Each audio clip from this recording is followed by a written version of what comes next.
Welcome to our channel.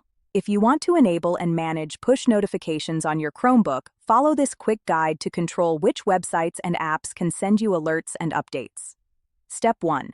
Open your Chromebook and click on the time in the bottom right corner of the screen to open the Quick Settings panel. Step 2. Click on the gear icon to open the full settings menu of your Chromebook. Step 3. In the Settings window, scroll down and click on Privacy and Security in the left sidebar. Step 4. Click on Site Settings to access permissions for websites and web applications. Step 5. Scroll down and click on Notifications to see and manage notification settings. Step 6.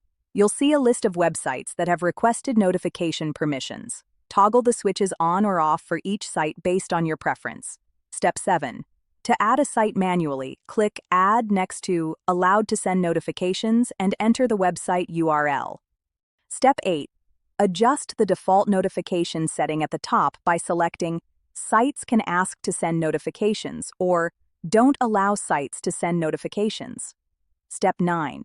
For app notifications, go back to Main Settings and click Apps, then Notifications to manage individual app notification permissions.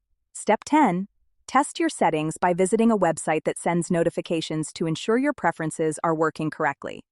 Don't forget to like this video and subscribe to our channel.